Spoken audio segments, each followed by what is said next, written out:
Dímelo, Dani. Palanca arriba, que esto es edición especial. Así. El tema es caliente, así que dime qué es lo que va a pasar hoy aquí. Hoy tenemos invitados especiales directamente desde las Cocolías y el tema más caliente no puede estar. Hoy hablamos de los delitos y el deporte en 3, 2, 1.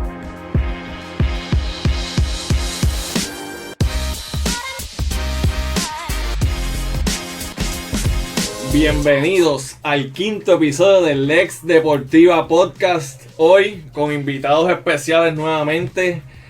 Contamos con el licenciado Edil Barbosa, el licenciado Eddie Ortiz y con los de siempre, Gilberto Olivera, Kiko Mendoza y aquí su servidor Daniel Matos Meléndez.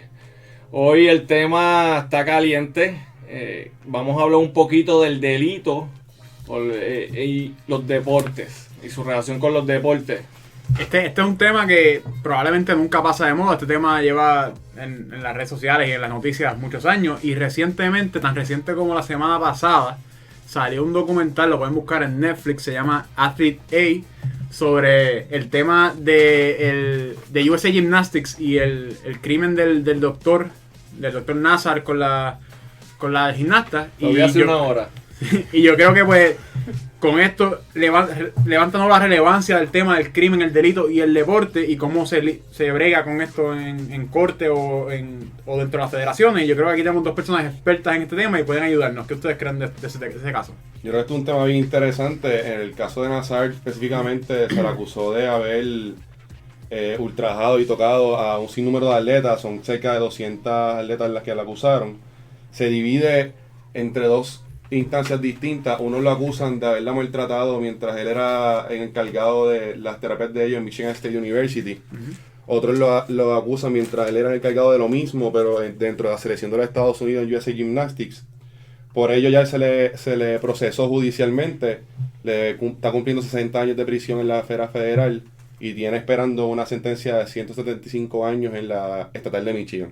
Y en cuanto a... Hay un aspecto que quizás está mencionando mucho en el documental y la responsabilidad de las organizaciones. ¿Ustedes creen que eso es parte de lo esencial de esto que estamos hablando hoy o cómo funciona ese aspecto? Es importante aclarar que parte de lo que ellos reclaman, que es responsabilidad de la organización, es que se enteraron con muchos años de anticipación de las conductas del doctor Nazar y aún así no hicieron nada al respecto. Parte de las alegaciones mayores que existe es esa, es que las atletas se ven quejado con mucha anticipación ante sus coaches, ante el presidente de USA Gymnastics, que se llama Steve Penny, que está acusado de tergiversar la evidencia en el estado de Texas ahora mismo y estaba en proceso de un juicio para eso.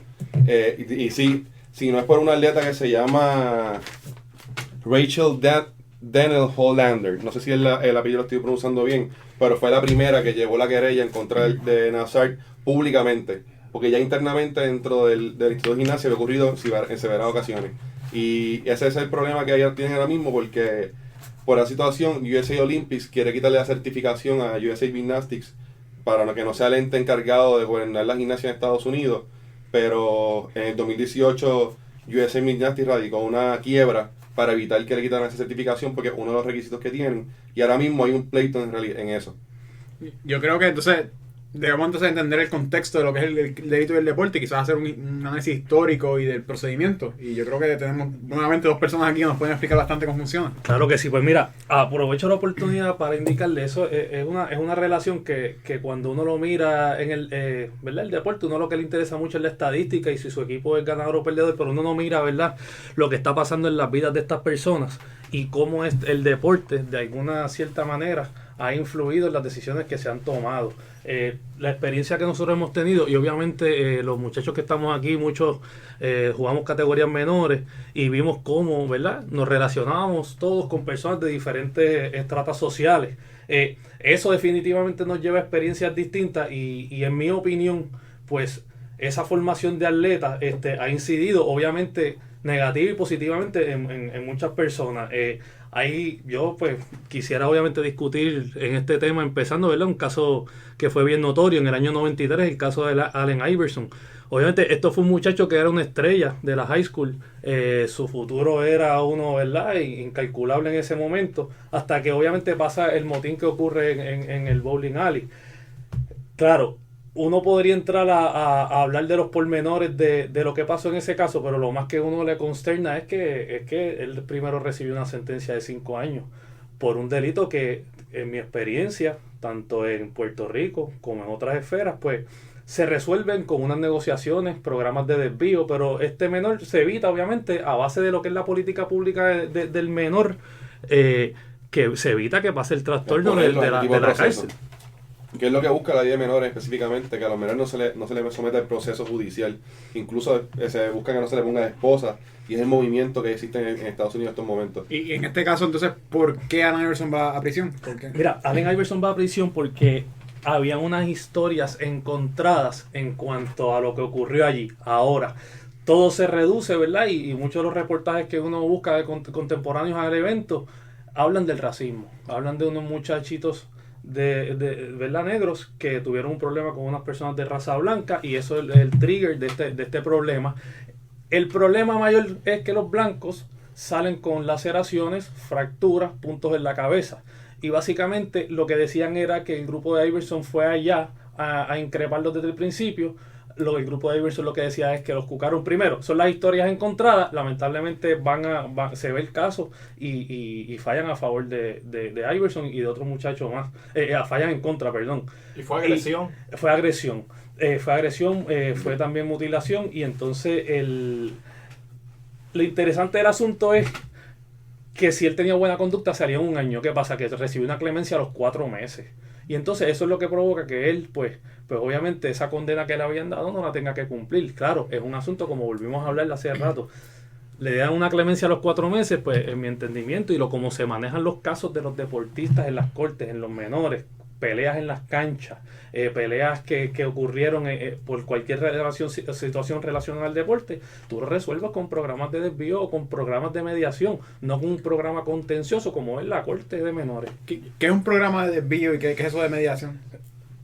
Pues mira, el programa de desvío no es otra cosa que darle pausa al proceso criminal y a esta persona que usualmente tiene la característica de que es un primer ofensor, se le buscan medidas para, por ejemplo, si él lo que tuvo fue un periodo de molestia y agredió a alguien, pues se le da una alternativa. Una alternativa. Y una alternativa que lo bueno es que no te marca enfrentándote al proceso judicial y no te mancha el récord, que es la característica más sólida y fuerte que tiene el programa de desvío.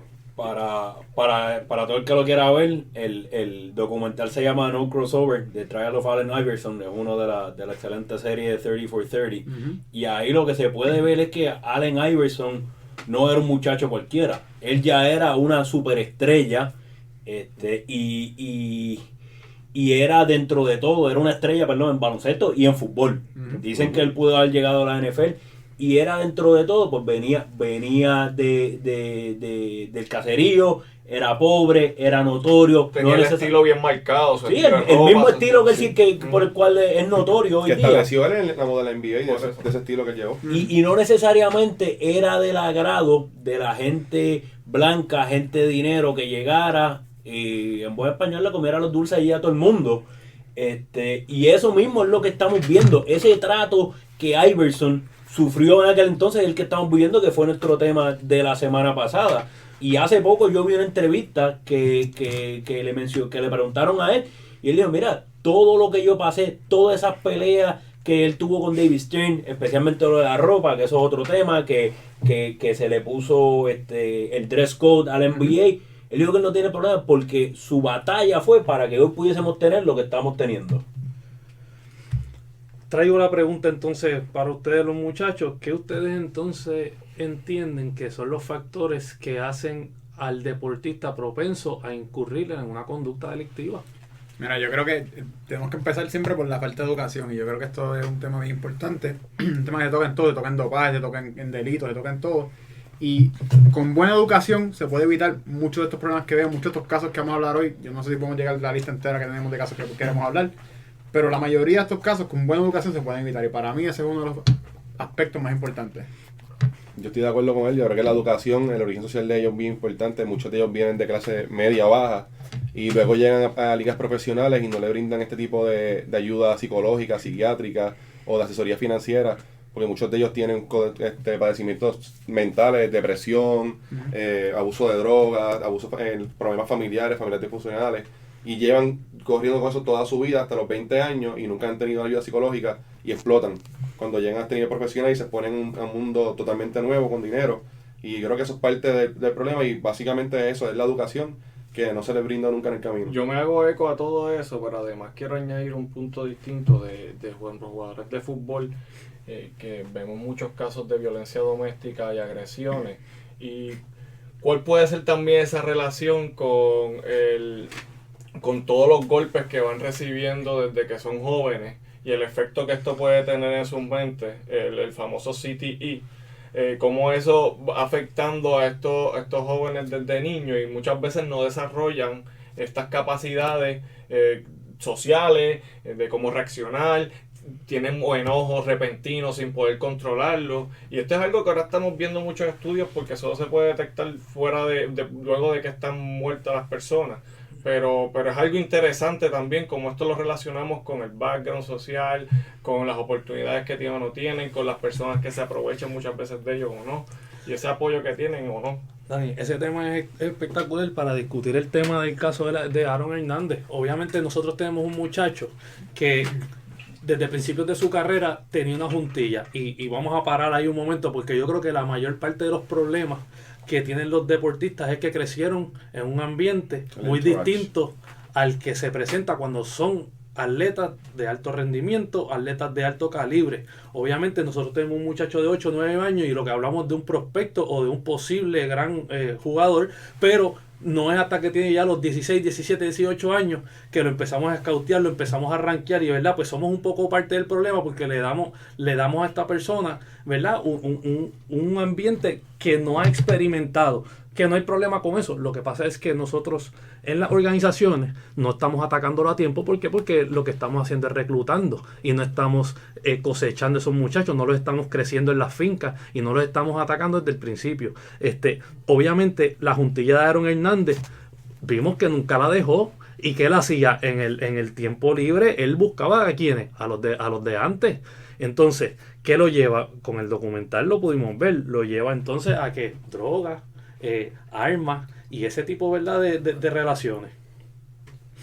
El documental, y también vamos a seguir mencionando documentales aquí, el documental se llama The Life of Aaron, es en Netflix también, así que les recomendamos que lo vean. Y ese caso es bien importante porque se relaciona con lo que Dani explicó ahora mismo de los concussions, porque Aaron Hernández se descubrió después de nuevo que él también tenía el problema de los concussions y disociaba entre el bien y mal en algunos momentos, que es el mismo problema que tienen muchos otros atletas de fútbol que han tenido, como Dani mencionó anteriormente. Entonces, miren, una de las cosas que podemos hablar obviamente sobre también la pregunta que se hizo inicialmente, que es la relación entre el deporte y la comisión del delito, es que cuánto control y entendimiento de su rol tiene el atleta una vez ya alcanza ese estatus, ¿verdad?, de estrella. Y como nosotros ahora mismo hemos dicho, mira, ¿qué me importa a mí un atleta hablando de política? ¿O qué me importa un atleta? Pues mira, es súper relevante porque obviamente son personas súper influyentes.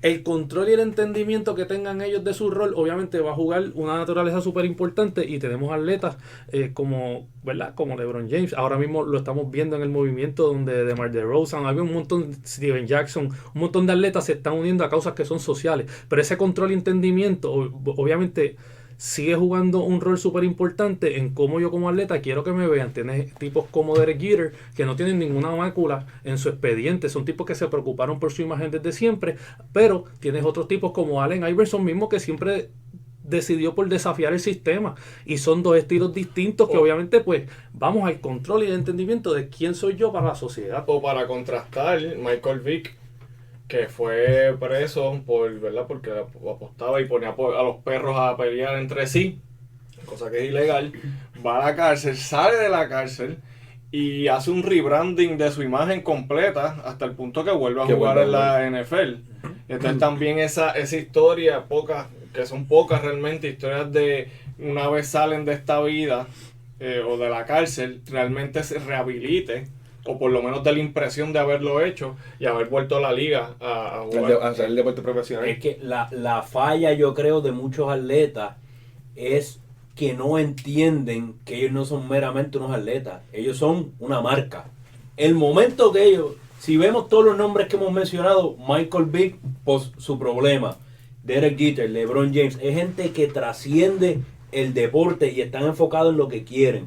Por el otro lado, tenemos estos otros atletas que se ven meramente como atletas y como una manera de hacer dinero para salir de su burbuja social.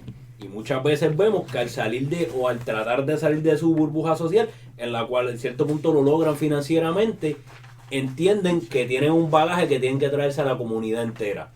Y es un esfuerzo para ellos mejorar y probablemente de una manera con todo lo positivo de querer ayudar, nunca pueden dejar ese estigma y dejar esos problemas. Y vamos, que otro tema que tocaremos eventualmente, a los problemas financieros. Todo este tema, el delito, el estatus social, las finanzas van atadas a la manera en que piensa ese atleta y cómo se comporta dentro y fuera del terreno de juego. Así. Miren, hay un tema que obviamente es un tema del cual no se habla cuando se habla de muchos de estos casos, pero nadie sabe qué le pasó a esta persona mientras enfrentó el proceso criminal.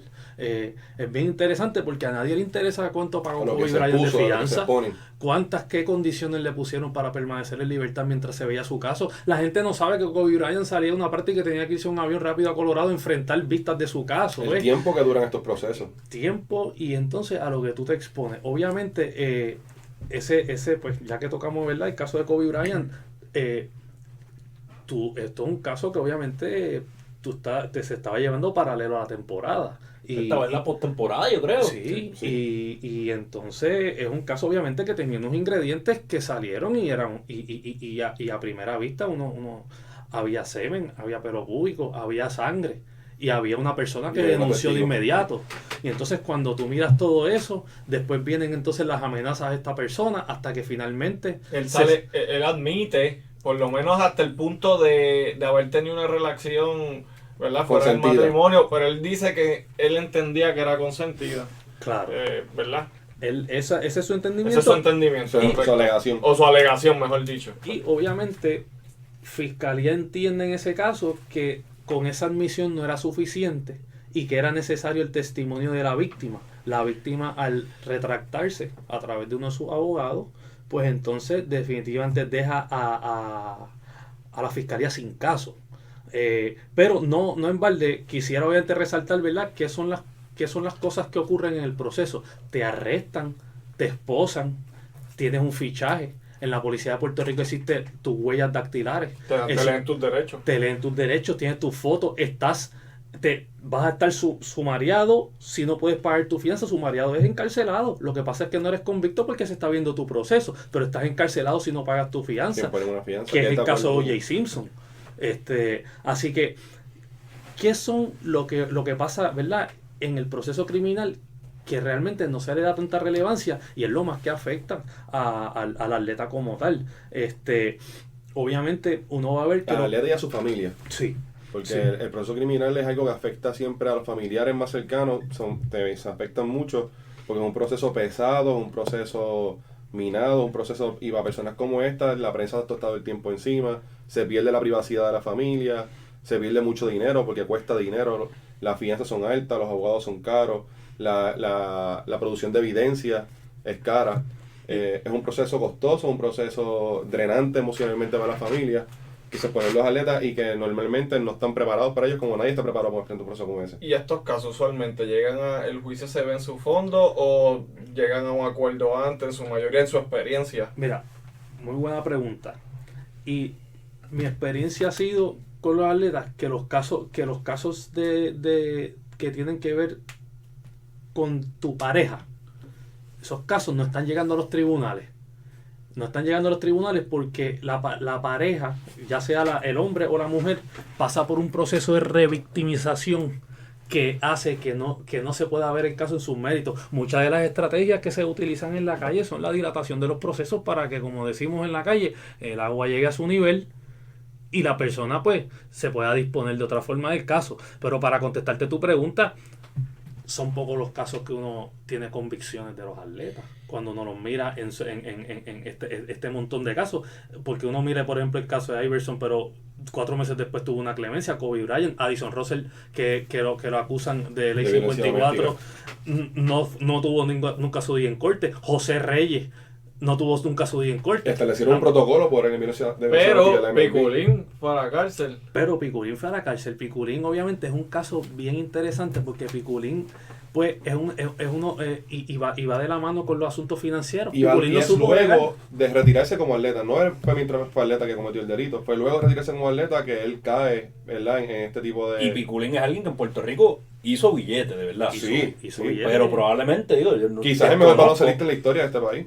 Yo concurro con ese. Yo me acuerdo de los gels de Piculín. Sí, oye, y la realidad es que lo que dicen es que hubo una mala decisión de negocio, pero fue cuando acabó su carrera. Y eso es lo que lo lleva a esto. Obviamente, en el procesamiento criminal, pues habían. Lo que se ha dicho es que eran porque él hizo admisión de culpa. Así que la evidencia nunca desfiló en su contra. Explícate un poquito qué sucede cuando tú haces ese tipo de admisiones. Mira, básicamente cuando tú admites culpa, que hay mucha gente que le molesta que lleguen unos acuerdos. Mire, el acuerdo no es otra cosa que relevar al fiscal de cualquier función. La realidad es decirle, mire fiscal, olvídese, vamos a declararnos culpables. Lo que sí ocurre en la práctica es que los delitos se reclasifican. Y muchas veces tú tienes delitos que cuando te los imputan, te los achacan, no cualifican para probatoria, pero tú lo que haces es que negocias que te rebajen el delito y tú te declaras culpable. Mira, no hay otra cosa que, ¿verdad? Mejor que te releven de todo lo que tú tienes que hacer. Tú tienes que lograr las comparecencias de los testigos y tú tienes que probar tu caso más allá de duda razonable.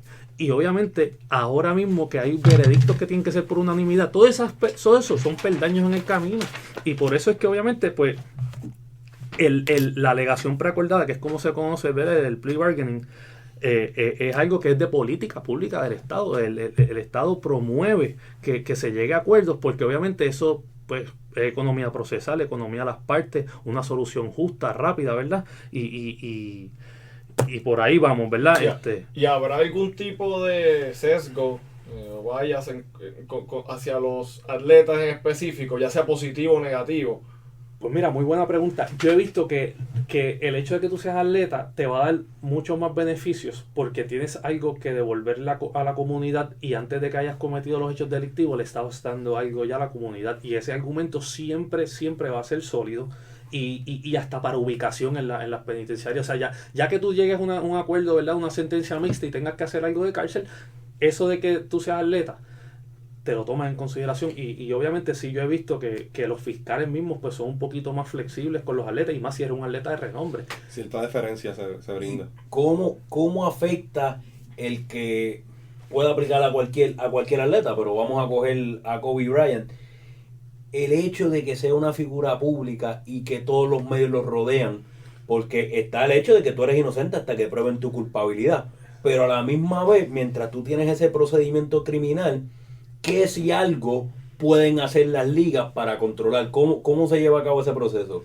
Mira, obviamente eso es algo bien interesante porque yo creo que una de las cosas que las ligas tienen que siempre hacer para regular esto, número uno es establecer un protocolo que cuando el atleta desde que el comienzo de que forme parte de esa liga, ya él sepa las reglas que le aplican. Obviamente es un proceso que es de un tiempo para acá. Cuando miramos, no es hasta el 2015 que MLB tiene sus protocolos de violencia doméstica. O sea, esto es un animal reciente si lo miramos. Yo creo que obviamente en ese aspecto eso y la educación que tenemos que dar sobre estos mismos delitos, porque mira, ciertamente yo no creo que haya un seminario que le den a los atletas cuando entran a los equipos sobre, mira, esto es un delito y se comete de esta forma. Y obviamente, ¿qué te dicen siempre? El desconocimiento no te exime del cumplimiento. Así que cuando tú miras eso, pues caramba, si mi atleta, yo sé que sale a la calle, si mi atleta pasa tiempo en muchas actividades extracurriculares, al igual que yo le digo en el contrato, usted no se puede montar una motora, usted no puede estar jangueando en otros lugares, usted no puede estar jugando pelota en la calle.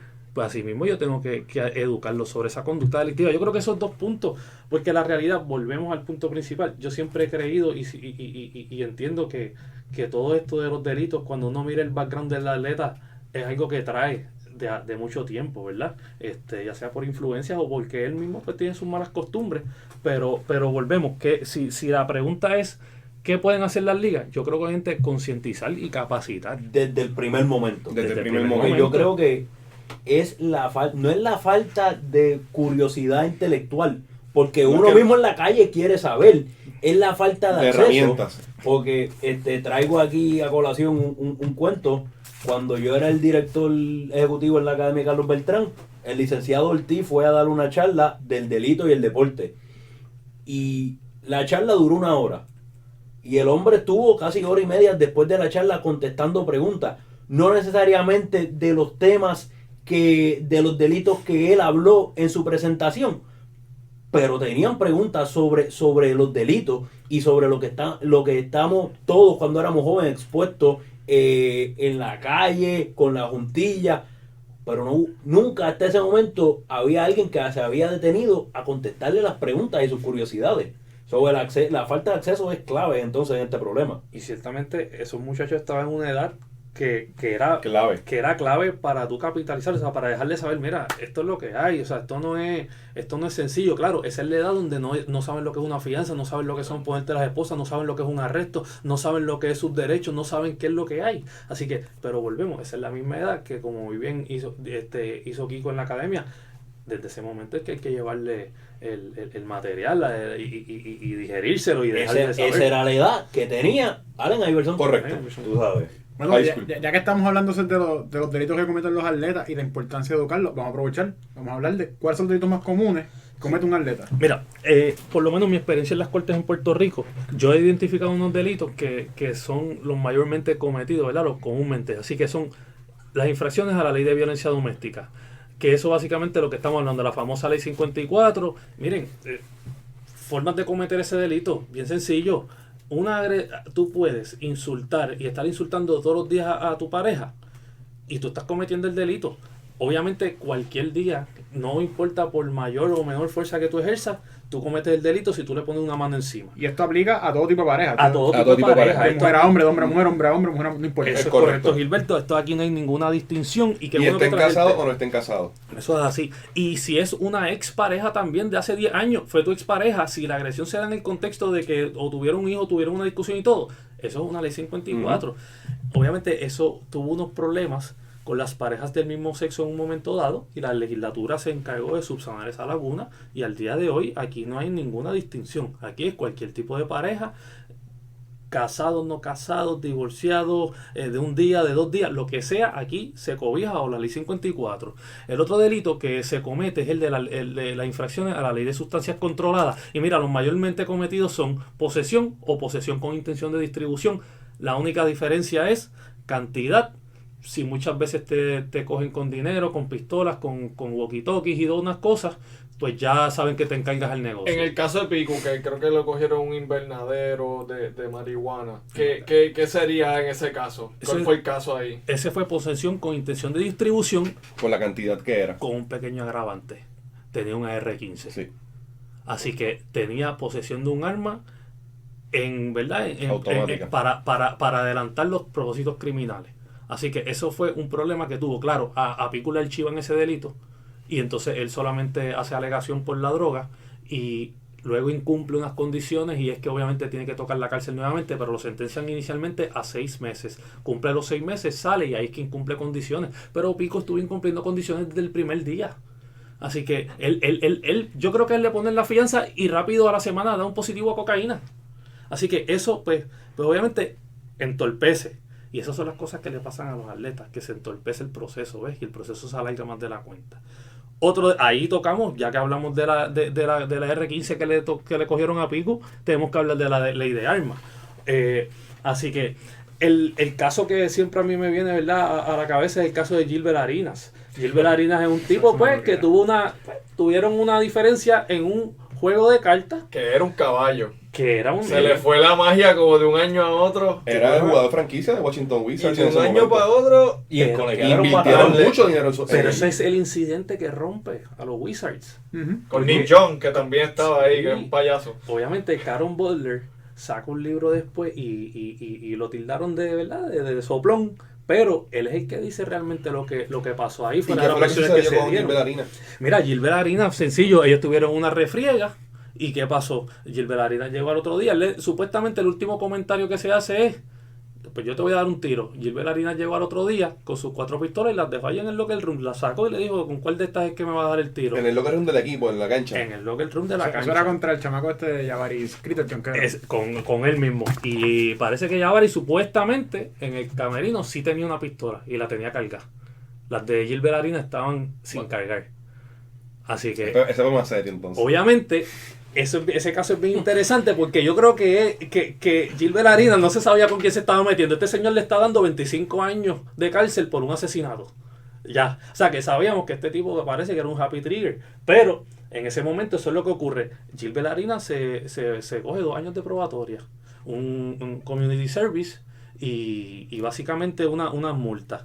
¿Tú crees que el nivel de juego tuvo algo que ver aquí? Porque Javaris vemos que el nivel de juego era más bajito que el de Gilbert Arenas. Bueno, ese cargó el arma y cargó el bulto y nunca volvió a la Por eso. Bueno, yo creo que por esto es que es conocido, no Sí, por literalmente. su juego. Literalmente, eso básicamente es la historia de él. Miren, la ley de armas, lo más importante, yo creo que esto es una cosa bien importante que debemos hablar, es que no cualifica para desvíos, de los desvíos que hablamos al principio Ni si de tiene suspendida, este segmento.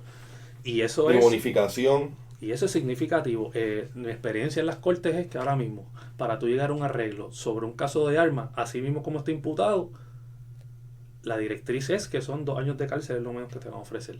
A menos que el caso tenga unos ingredientes distintos y te quieran ofrecer otra cosa, pero la normativa es 2 años de cárcel o más. Así que es bien complicado, y es bien complicado porque como no cualifica para probatoria, en la práctica los abogados lo que hacemos es, si el caso cualifica para probatoria, nos vamos hasta lo último. ¿Por qué? No tienes riesgo de cárcel, cualificas para probatoria, ¿verdad? Y obviamente tienes que hacer un buen análisis de la sentencia suspendida, que es la probatoria. La probatoria, le dicen probatoria en la calle, pero es la sentencia suspendida, porque te imponen la Es sentencia, el término correcto. pero la suspenden. ¿Ok? Así que es la probatoria. Y te permite estar en libertad con unas restricciones. Con unas condiciones, Ok. que eso es importante, ¿ves? Que tienes unas condiciones, tienes que reportarte periódicamente Pruebas de dopaje. pruebas de dopaje. Un horario. Y lo más importante, no puedes cometer otro delito, porque es automática la revocación. Sí vas a ir a un proceso de revocación, pero te revocan. Cualquier tipo de delito. Sí, Hasta no. una posesión simple. Cualquier tipo Hasta un de delito. DUI. Hasta un día. Hasta un DUI, así mismo.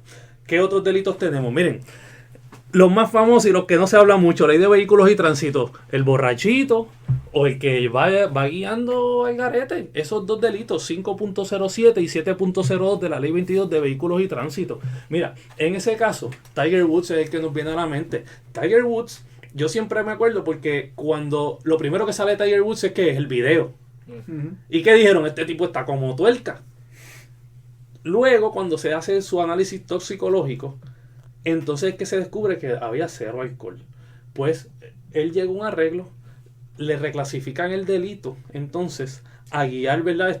Como dijimos, temerariamente, y entonces ese delito cualificaba para desvío y todo lo demás. Volvemos.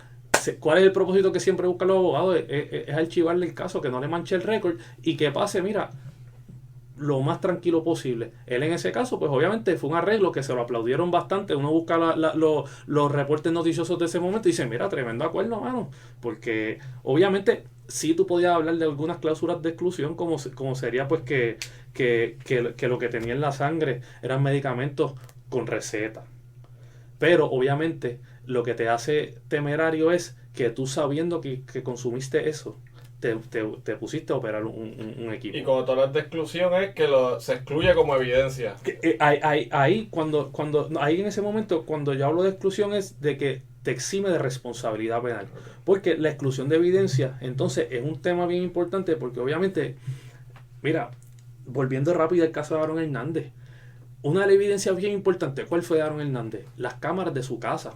Con la pistola. Las cámaras de su casa. O sea, que eso es Aaron Hernández siendo testigo contra quién? Contra Aaron Hernández. Y eso, ¿qué va a buscar el abogado? La exclusión. Eso en derecho se llama la supresión de la evidencia. ¿Cómo yo voy a buscar que por cualquier fundamento de los que hay en esa regla, yo tengo que sacar esto del caso porque me hace daño? Mira, vamos a hablar claro.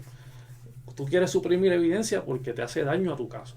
Así que hay casos donde tú suprimes la evidencia, como es el caso de drogas. Si tú suprimes la droga, no hay caso. Pero hay casos donde tú puedes suprimir el arma y como quiera hay un testimonio de una persona que es un testigo ocular de los hechos, vio lo que pasó y tengo mi caso. No tengo la pistola, pero tengo el cuerpo, tengo un muerto, tengo una autopsia, tengo una bala y tengo un testigo ocular, ¿ok? Así que más o menos así es que se van a probar los casos, ¿verdad? Por eso es que siempre te dicen que te vayas a hacer las cosas solo, ¿verdad? Y eso no es una recomendación, no sino es un lo que se consejo dice. por si acaso. No es un consejo legal, no es nada, pero es lo que decían en la calle y uno tiene que traer eso a colación también. Verán que poner el disclaimer sí o sí en este episodio. No, así es. O sea, mira, las cosas que te dicen en la calle muchas veces, ¿verdad? Pues uno las ve en los tribunales. ¿Qué otros delitos? Mira, bien importante. El de daños a la propiedad. Vamos a tocar este tema un momentito, porque antes de hablar de Conor McGregor, yo quiero que ustedes se acuerden del señor Puruco Latimer y lo que hizo en Mayagüez. Ese señor destruyó una barra completa. Destruyó una barra completa a puño limpio. Daños a la propiedad, ese es el delito, daños a la propiedad. Mira, siempre que usted, por la razón que sea, vaya y dañe algo, usted lo van a procesar por daño a la propiedad. ¿Y cuál fue la razón de Puruco? Aparentemente estaba bajo las bebidas alcohólicas, estaba embriagado y tuvo una discusión con otra persona allí y se formó el Rosario de la Aurora. Y se desquitó con la barra. Y destruyó la barra, las vitrinas de cristales las rompió, volaron personas por el cristal para afuera. Puruco es un tipo de 6'8", 280 libras, ¿sabes? Físicamente el boricua típico de pequeñito. Así que... Y en esa línea, quizás me desvío un poco, pero obviamente hablamos de fuera de los deportistas cuando cometen crímenes afuera de su fuera deporte. del deporte. Pero dentro del campo, cuando ellos están jugando, cuando estás ahí, cuando se forma, cambia de algo deportivo a una posible agresión, como vimos en el Mundial del 2006, que Zidane le da un cabezazo al otro jugador que no tenga nada que ver con el juego, o otra instancia que ¿verdad? Que sale del juego como tal, que fue en forma de pelea, como la de Ron Artest y el brawl en Detroit. ¿Cómo esto se ve? O sea, ¿hay delito? ¿Puede haber un delito de agresión en estas circunstancias? ¿Cómo se clasifica? Y tomando en consideración que sabemos la doctrina de derecho, que la pueden explicar un poquito más, que se asume el riesgo cuando estás jugando, hay un riesgo que está asumido. Creo que entonces, tomando eso en consideración, ¿hay un delito si hay una agresión sobrepasar el nivel? Regla general, estos tipos, cuando son delitos profesionales, cuando es ligas profesionales, porque hay una distinción entre ligas profesionales y ligas aficionadas. En la liga aficionada, si ocurre una pelea entre padres o agreden a un árbitro, agreden a los menores, hay cargos criminales y hay un procedimiento criminal y ¿sabes? Eso ocurre. Que hoy día en Puerto Rico se hizo una distinción y en Puerto Rico a los árbitros. Exacto, y en redundancia, por ese tipo de situación en Puerto Rico este cuatrienio, en la que hace creo 2 años atrás, se hizo una enmienda al Código Penal donde es un agravante el agredir a un árbitro o a un funcionario del ente deportivo. Dicho eso, en las ligas profesionales generalmente, la ley, por cierto, es la ley 67 del 2019. Ahora, en las ligas profesionales, normalmente el trato es distinto, porque ya las ligas como tal tienen un comité de disciplina, un ente disciplinario, donde se llevan a cabo los procesos de disciplina, ¿verdad? Para que haya redundancia, de los atletas. En el caso de Ron Artest, por ejemplo, a él se le suspendió por 2 años de la liga. Sí tuvo casos civiles que se demandaron civilmente, pero no hubo un caso criminal que se llevara en su contra.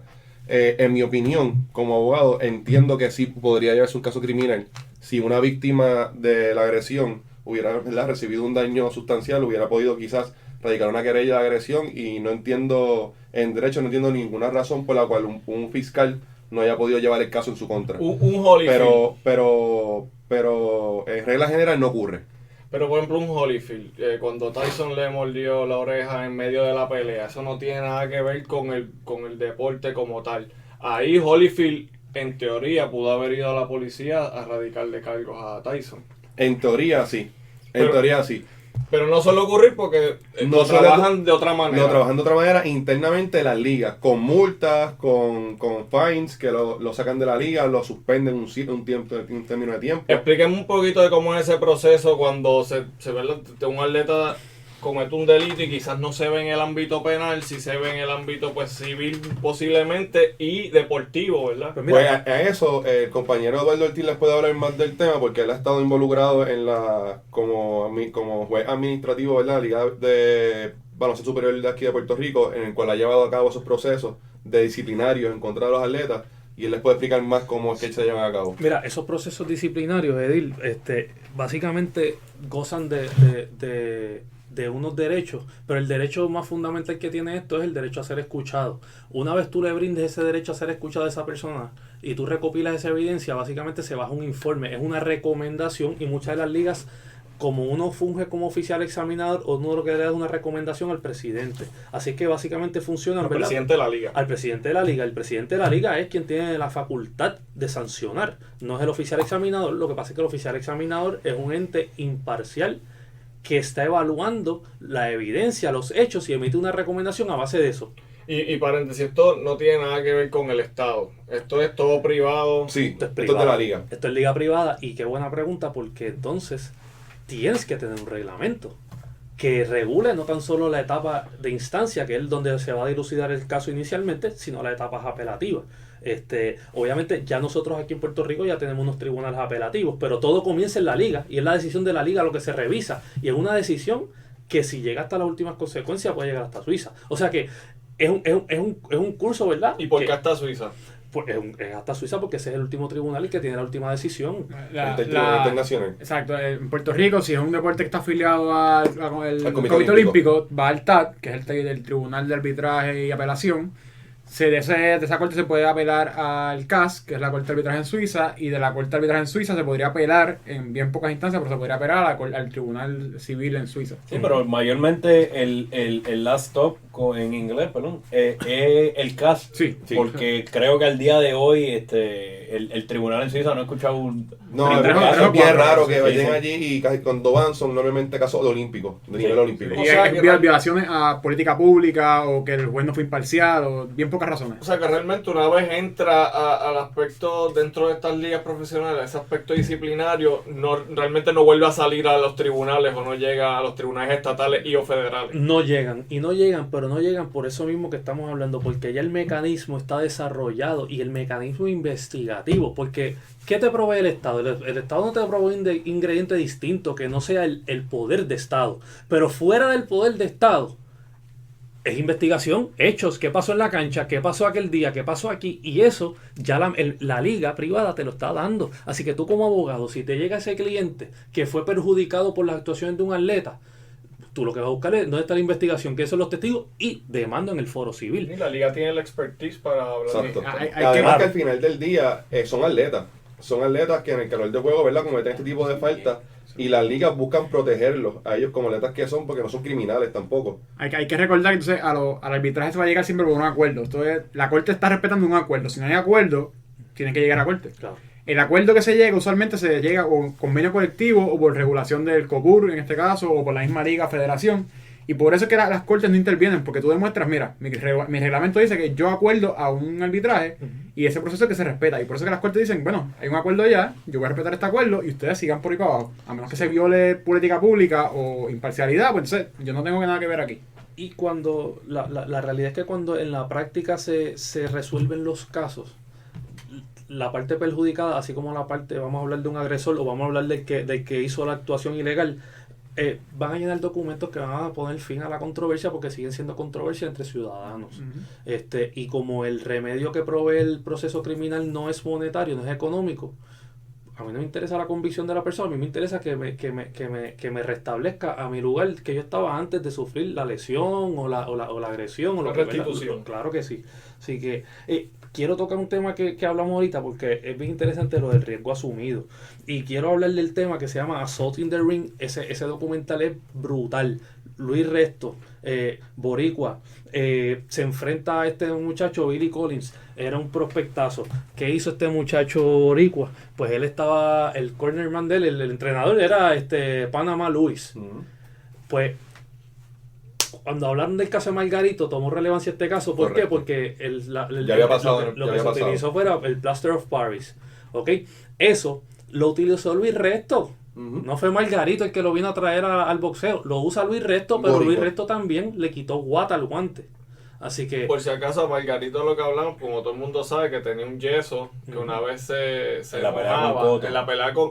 Bueno, se probó en la pelea con Mosley, pero se cree que también lo usó en la pelea con Cotto, un yeso que cuando se mojaba, cuando estaba sudado, se endurecía y pues obviamente daba una ventaja. lo que se recalca en el documental de Assault in the Ring es que las heridas que produce este yeso, cuando uno mira a Cotto y uno mira a Billy Collins, las heridas que tenían son similares. Y no son normales con un puño de guato, normalmente 10 onzas que ocurren ese tipo de heridas. Ahora, la doctrina del riesgo asumido. Asumió el riesgo Billy Collins de que este señor le diera con guantes trampeados y con el plaster of Paris. No, No. Él tuvo que ir a cumplir cárcel. Ujú. Así que Y un riesgo Collins asumido fue es su carrera. si yo soy un jugador de fútbol y me dan un golpe dentro del deporte, no hay problema. Lo que es lo que se sabe, ¿verdad? Lo que sale. Entonces, Y te interrumpo, disculpe. La intensidad del golpe no importa. Aquí igual puede quedar paralítico la persona que le dieron el golpe bien dado al que le dieron el golpe mal dado. Aquí lo importante Sí, es seguro. la intención con la que ha sido el golpe y El la ejemplo es Richard forma. Colón. Richard Sí, Colón correcto. cogió unos golpes que se entendía que eran legales y hoy en día él está, ¿verdad?, prácticamente en estado vegetal. Sin embargo, en este caso de Billy Collins, los puños fueron de frente, no fueron puños que se consideran ilegales. Y le ocasionaron la pérdida de la carrera a ese boxeador, porque nunca volvió a ser el mismo y lo tuvo que retirar. exactamente. Aquí lo importante es recalcar que tú asumes el riesgo de, conforme al reglamento, en el boxeo, tú te pones los guantes y tú te enfrentas a tu contrincante.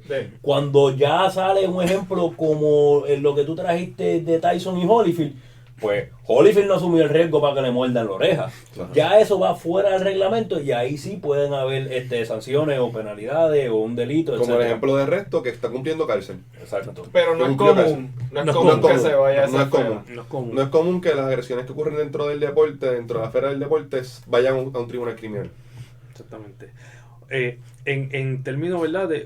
Para seguir hablando de todo esto, aquí en la Liga de Baloncesto Superior Nacional, estábamos hablando antes de que empezara el podcast de cuando Buster Figueroa Al Leroy Jackson. cruzó a Leroy Jackson en el medio de la cancha.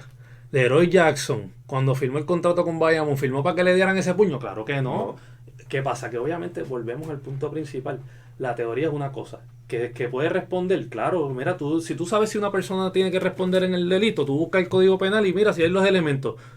Punto y se acabó, ese es el único análisis. Aquí no es que si se dio aquí o allá o en donde sea, el análisis es sencillo, código penal o ley penal especial. Ahora, cuando tú miras, el agente presente en todo esto, que son las transacciones en los casos civiles. Yo te doy un par de pesos y se acabó el evento, firmamos una cláusula de confidencialidad y aquí estamos bien todos. Obviamente, el caso va a valer más a medida que tú hayas provocado mayor daño. Y hablando de los elementos de un delito, háblame de cuando se llega la intención, el mens rea, que es lo que hablamos cuando tiene que haber la intención de cometer ese daño, ese delito. ¿Cómo va atado a los delitos que cometen los deportistas y cuando quizás hacen algunas acciones que no tienen la intención posiblemente de cometer el delito per se? Mira, eso puede servir siempre como un atenuante cuando se da siempre en el contexto del calor del juego. Porque lo que se argumenta es que en Puerto el mens rea es un proceso mental, no es una actuación en el vacío. Así que se produce un golpe, pero ¿por qué se produce el golpe? Por eso es que muchas veces te dicen cuál es el motivo del delito. ¿Por qué lo mató? ¿Por qué lo agredió?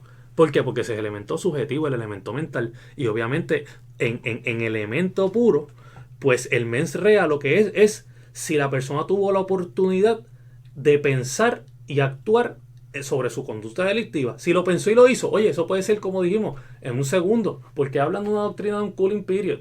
Pero la realidad es que esto se puede formar en cualquier momento. Claro que cuando se da dentro del calor deportivo, siempre vamos a tener que tomar en consideración si hubo una provocación de la persona que resultó perjudicada. Y eso va sobre el mens rea. ¿Por qué? Porque es que este me llevaba al paso, ¿ves? Es distinto. Y cuando media provocación, pues eso atenúa obviamente la responsabilidad de cualquiera. Así que el mens rea, pues, no es otra cosa que si yo tuve la intención de hacerlo. Y no, de hecho, eso me recuerda el caso de que hablamos ahorita de Zinedine Zidane, que cuando cabecea a Marco Materazzi en el 2006, lo cabecea porque supuestamente él le dijo, insultó a la hermana y a la mamá. Y entonces en ese momento él lo escucha y si ve en la cara se vira, como escucha algo se vira y ahí le da el cabezazo. Claro. Ahí se argumentaría que tú argumentas que eso fue en el calor y que obviamente y que no hubo tiempo de mensajería, que fue una reacción. Y que la provocación justificaba la agresión. Ahí es que está el problema de ese caso. Así que ahí es que estaría el problema de cómo tú argumentar que el insulto fue lo suficientemente fuerte como para provocar una reacción. Que ahí tú buscarías pues los delitos que son de alteración a la paz. Pero ¿qué pasa? Que la otra persona tiene que estar en paz. Y en paz es tranquilito. O sea que volvemos, mira cómo jugamos con los elementos del delito. En el campo de juego tú no estás porque yo te garantizo que también Zinedine Zidane había hecho sus cosas en el campo. En el minuto 90 en la Copa Mundial. Oye, y el trash talk obviamente, claro, todos los que hemos jugado deportes sabemos que y cuando estás practicando en el deporte nunca puedes alegar que te alteraron la paz. Eso es así. En términos de, y esto es un tema bien importante, ¿verdad? Tocarlo someramente, pero lo que es el menor ofensor y el menor maltratado, lo traigo porque en Puerto Rico tenemos a veces un desfase en cuál es la mayoría de edad. La mayoría de edad en Puerto Rico para todos los efectos civiles es los 21 años de edad. Ahora, cuando uno mira lo que es el proceso criminal, son 18 años. ¿Qué es lo que te está diciendo esto entonces? Que el menor, para que tú lo puedas procesar como adulto, se tienen que dar unos requisitos y tienen que ser unos casos en particulares. De lo contrario, va para el tribunal de menores. 18 años es la edad que tú vas a buscar de cuándo se cometió el delito. Entonces, si no, obviamente, si el delito se comete a los 18 años, tú te preguntarás, pero caramba, si lo comete a los 18 años, ¿qué pena le van a poner si ya es mayor? Pues ya la ley de menores provee para que la medida que se imponga al menor sea hasta los 21 años. Así que si el menor comete a los 18, pues van a tener hasta los 21 años para ponerle la medida. Y tú preguntarás lo segundo, ¿y si los comete a los 18 pero lo arrestan a los 22? Se le aplica a los 18. Se aplica porque es al momento de la comisión de los delitos. Pero lo que me interesa más bien es el menor maltratado. Porque es algo que está ocurriendo mucho en las canchas de nuestro país. Son los papás agrediéndose entre ellos, los papás agrediendo a los árbitros como hablamos ahorita. Y básicamente ahí se puede estar cometiendo una infracción a lo que es la ley 246 del maltrato, que es el maltrato de menores.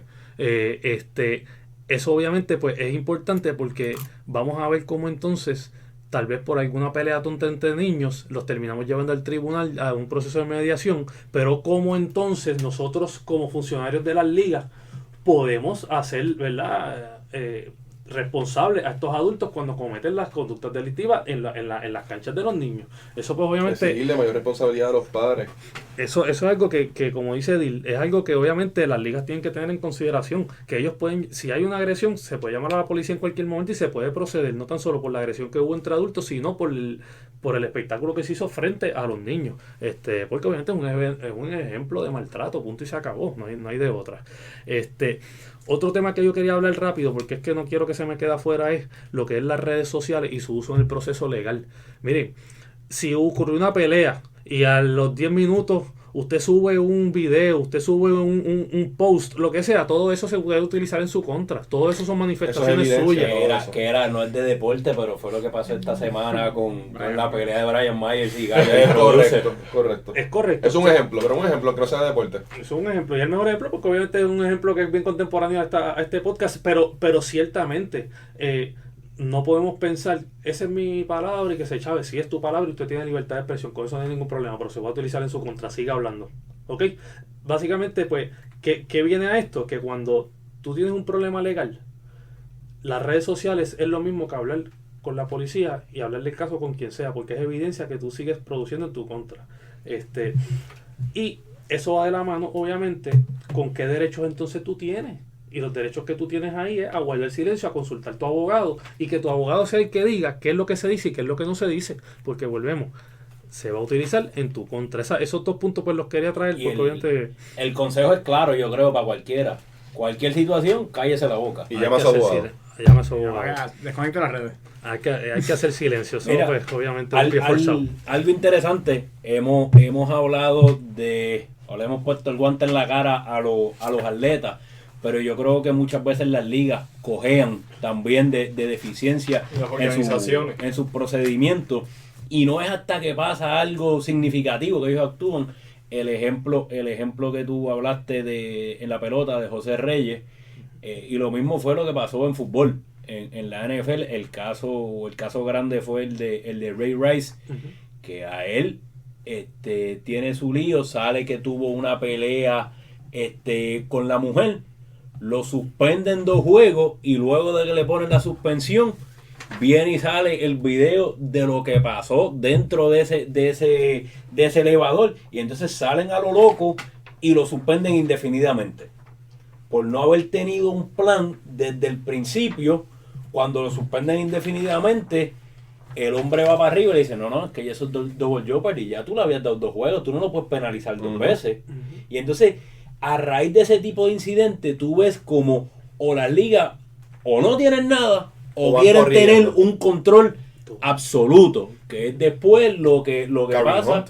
¿En cuál, perdón? A Kareem Hunt. A Kareem Hunt. En otro caso, el de Adrian Peterson, el de Greg Hardy, y te lo digo porque esos son todo fútbol que el comisionado Roger Goodell es notorio de querer tener un control absoluto. Pasan las cosas, lo atacan los fanáticos, lo atacan los medios, y el hombre quiere ser abogado, juez y executioner, y lo que ha resultado es que a lo largo del proceso le dan el voto a favor del atleta. Entonces queda él mal y sigue todavía al día de hoy adaptando a las medidas disciplinarias. Usted ven esa línea. ¿Ustedes creen que qué más pueden hacer las ligas y las organizaciones para trabajar con los atletas en miras de que no se caigan en estos crímenes, de que no caigan en estos malos pasos, y poder también ajustarse a lo que dijo Kiko? Yo creo, y yo me voy a meter aquí rápido, yo creo que lo más importante, y vuelvo al tema de educación, es establecer unas guías claras. O sea, el problema cuando volvemos a USA Gymnastics es que tenían unas guías que eran bien ambiguas y nadie las sabía seguir. Y nadie las siguió. Decían que podían ir a la policía, que no podían ir, que podían hacer esto o lo otro. Cuando tuviste el documental ahora, viste que podía darle la vuelta bien fácil. Claro. Para mí tiene que ser unas guías claras, firmes y que sean fáciles de seguir. Además de eso, yo creo que las mismas ligas profesionales como la NBA y la MLB, ellos tienen las asociaciones de atletas que deberían tener un tipo de educación continua para sus atletas, diciéndole los problemas de los delitos, una orientación de cuáles son los delitos que cometen, que las cuáles tienen son con las las ayudas, finanzas. que las tienen con las finanzas, y es nuevo lo de las finanzas. Y eso Las ya cuando financieras. llegan a profesionales. Y cuando llegan a profesionales. Que es el problema, que Correcto. vienen, o sea, estas orientaciones hay que darlas mucho Desde antes. mucho antes. Yo creo que si algo, cuando tú llegas a profesional ya es muy tarde. Sí, de acuerdo. Ya tú tienes Esto tus es de vicios, aficionado. tus problemas. De hecho, los otros días, Gilberto y yo estábamos bregando con algo fuera del podcast. Y hoy día en Puerto Rico, a los entrenadores, como parte de su educación continua para su certificación en el DRD, tienen que coger psicología deportiva. Eso es correcto. La psicología es muy importante, de eso no hay duda alguna. Pero tan importante, si no más importante, es el conocimiento de las leyes y del delito. Yo creo que uno hasta debería empujar para que se incluya y se le dé esas herramientas se le dé esas herramientas a los coaches, que muchas veces tienen más relación con los jóvenes que los mismos padres. Yo estoy totalmente de acuerdo con lo que estás diciendo, y creo que las ligas aficionadas deberían tener un mayor rol en eso con los padres y con los atletas, porque aquí se inculca mucho, en Puerto Rico particularmente, en el baloncesto uno lo ve mucho, y en el béisbol, que se desviven por ganar los torneos de 5, 6 años, 7, 8 años, 10 años, cuando en realidad no se viven por crear ciudadanos de bien, implicarle valores, más allá de los fundamentos del deporte, y darle ese tipo de curso a los padres de educación, de enseñarle a los niños valores, enseñarle lo que son las leyes, enseñarle lo que es respeto, lo que es el compartir, lo que es la amabilidad, lo que es competir, que al final del día es lo que están haciendo en el terreno de juego. Sí, y definitivamente el trabajo de base, porque obviamente los equipos profesionales siempre tienen equipos que están afiliados, siempre tienen equipos de ligas menores, y allá abajo es que empieza Y todo deben esto. invertirle en los aficionados. Sí. Yo quería preguntarle, así para ir concluyendo, de sus experiencias con los representando atletas. Dame 2 o 3 minutitos un resumen de algo, una experiencia interesante representando un atleta que quieras resaltar en esta discusión tan interesante que hemos llevado a cabo. Mira, yo me reservo nombres, pero sí tuve una grata experiencia con un atleta porque era un atleta que gozaba del favor del pueblo. Y pues así mismo los reportajes cuando salían en la prensa eran bien buenos para él. Y entonces tú te encontrabas a veces la gente en la calle y te decía, caramba, tienen el caso comprado, tienen esto, tienen lo otro. Y la realidad no era eso. ¿Qué pasa? Yo hablo con el reportero y yo tuve el atrevimiento de decirle, ven acá, ¿por qué es que es así? ¿Y por qué es que se reporta de esta manera? Y él lo que me dice, mira, lo que pasa es que el muchacho cae bien. Eso es interesante porque obviamente tú llegabas y todos los funcionarios del tribunal pues se tomaban fotos con el muchacho y todo lo demás llamaba la atención, pero ciertamente te tengo que decir que en la calle te decían qué bueno, qué bueno, qué bueno, pero eso no es bueno porque en el tribunal le pone una presión adicional que no tendría si no tuviese el ingrediente de que es un muchacho que acapara, que expresa, ¿verdad? Que es un atleta big time. Así que pues eso es lo interesante porque uno que pensaba que el caso pues iba a ser más tranquilo, ¿no? Adentro del tribunal uno se tiene que arar por los pelos con todo el mundo allí. Así que esa es la experiencia que te puedo decir que ha sido súper interesante porque, pues... Nada, yo creo que hemos tocado un tema que podemos seguir hablando quizás por muchas horas y es bien importante porque hemos visto muchos atletas que han pasado por esto y bien pocos logran rehabilitar su imagen al nivel de poder volver a jugar. Vimos Kobe Bryant que logró ser otra estrella después del caso de él. Que se cambió hasta el número. Allen Iverson. Pero hemos visto muchos que mencionamos aquí hoy que se han caído y no se vuelve a escuchar de ellos. Y yo creo que es un tema bien importante porque la educación sobre estos temas va a ser esencial para el funcionamiento de estos atletas. Bueno, yo quiero agradecer a los licenciados Edil Barbosa y Eddie Ortiz por estar aquí. ¿Algunas últimas palabras que quieran añadir? Lo único que quiero añadirle de lo que está diciendo él, que es bien importante que las ligas profesionales en Puerto Rico, particularmente nosotros somos de aquí, que se envuelvan en la liga aficionada, que se envuelvan, que antes lo había voleibol superior, juvenil, había reservas de baloncesto superior también, pero eso se perdió. Y yo creo que eso es bien importante porque ellos se involucran en esa liga, fundamentan el desarrollo del deporte, fundamentan los valores también, y hay un desarrollo mejor del deporte en Puerto Rico. Y por último añadir, obviamente, que es un tema que tal vez lo hemos hablado y fue objeto del podcast anterior, pero yo creo que debemos invertir en las ligas femeninas. Porque la liga femenina, mira, yo siempre uno habla de eso y a mí siempre me acuerda a Carla Cortijo, obviamente metiendo balones, y realmente no había nada más emocionante y era tan o más emocionante que ver al equipo nacional de baloncesto, y entonces no se le ha dado foro, se les ha tenido rezagadas y han tenido resultados. En los últimos 10 años quienes han rentado internacionalmente han sido las mujeres en baloncesto, en voleibol, en boxeo, en natación, en waterpolo, en boxeo. Amanda Serrano, que es históricamente posiblemente la mejor boxeadora de la historia. Tiene 7 títulos mundiales con la WBO. Eso pues obviamente pues yo creo que es algo que parte de verdad de lo que es la educación tiene que ser esa integración del deporte femenino, porque créeme, tenemos tremendas atletas y eso está demostrado con el equipo de básquet, mano, de las muchachas. Bueno, muchas gracias a ambos. Esta es su casa. Ya llevamos 2 semanas con invitados. Lo estamos cogiendo light. No nos estamos tirando al medio. No nos estamos tirando en el clutch. Yo creo que ya esto no puede pasar de la semana que viene. Así que para la semana que viene ya hay tema caliente. Es un valor y que nos vamos. Bueno, la semana que viene venimos con otro tema caliente, prendido en candela, la controversia de los nombres de las franquicias en las ligas, en las organizaciones profesionales, especialmente en Estados Unidos. Ese tema está vigente y vamos a estar discutiéndolo más a fondo el viernes que viene. Así que, de nuevo, muchas gracias a los invitados, gracias al crew, búsquenos en Facebook, LinkedIn, Twitter, todas las redes sociales, Lex Deportiva Podcast, Spotify, Apple Music, YouTube. We out!